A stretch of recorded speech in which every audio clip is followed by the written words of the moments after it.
These are the 4 signs that if you have 4 signs that you are going to wallow in poverty. That if these 4 signs, you have them in your life, it means that you are going to end up in poverty. Number 1, you spend money in a way that makes it vanish. There are basically 2 ways of spending money. Spending it on things that make the money vanish, or things that keeps the value of the money. Now, if I spend money on first class ticket, I spend money on night clubs, on some certain types of restaurants, certain types of things. I spend money on things that make them vanish. Now, if I spend money on land, on cars, on luxurious, watches, everything, I spend money, even though it's not the best use of my money, I spend money on things that preserve the value of my money. It means when I have difficulties, I can always come back and then, use my money. Number 2, and this is a big one, you criticize rich people. Now, every single time that somebody does something, or somebody does something positive, or somebody becomes something, you look at them as your enemy number 1. You think that nobody can have something special unless they have gone through something weird. When you have that mentality, what it does to you is that every single time that something good is about to happen to you, you reject it, because you cannot become what you criticize. You reject it because you think that for that good thing to happen to you, you have to have passed through something weird. You have to have done something weird. So you think that even good things cannot even happen to you like that. You don't accept it.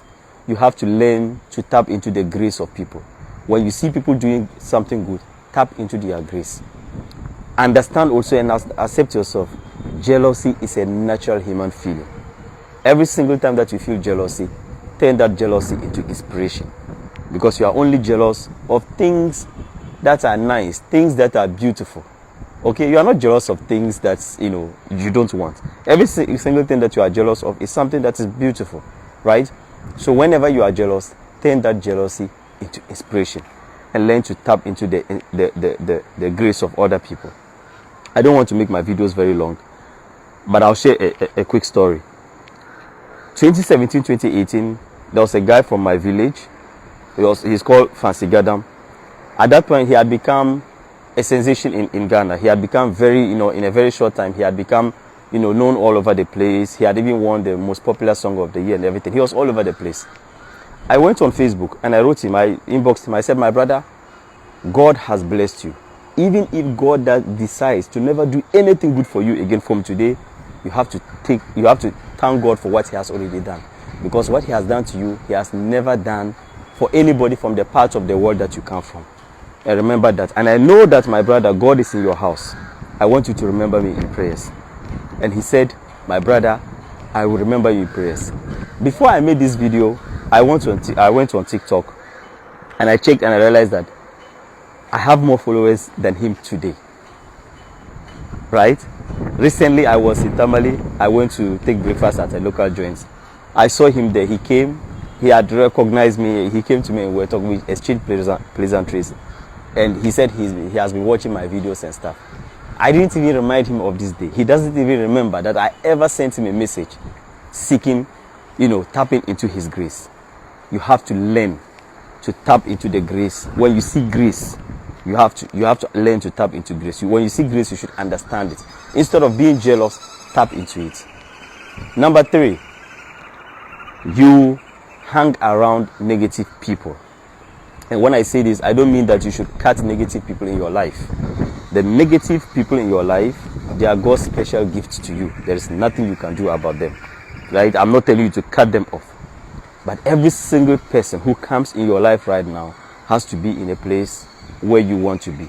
Or it doesn't only have to be about money, but they have to have something that you want. They either have some sort of wisdom, they have some sort of skill, they have some sort of, maybe they are prayerful. It has to be something. They have to have something that you see yourself having. Something that you see yourself in the future.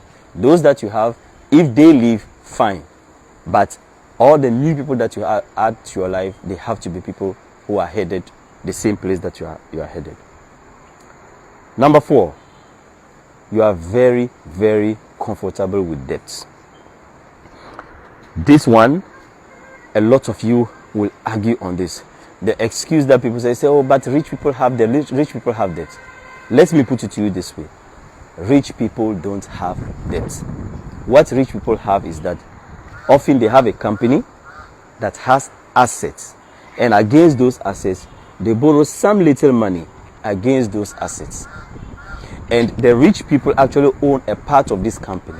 And the part of the company that they own is not the debt. It doesn't include the debt.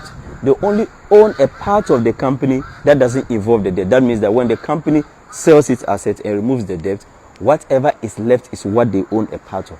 So rich people don't have debt. So if you use that to influence you to get a lot of personal debt, you are going to be in trouble. And one of the things that show that you never become rich is that you are constantly addicted to debt. And when you get into debt, you get into negatives. Okay? And debt can take you so much far back. All my life, I grew up in Tamale. I've never known depression. The closest I ever came to depression was when I owed people money. My name is Adnan Sani Dangote. If you like this video, kindly share it. Because every single time that you like and share or comment on my video, you see more future videos. Thank you very much.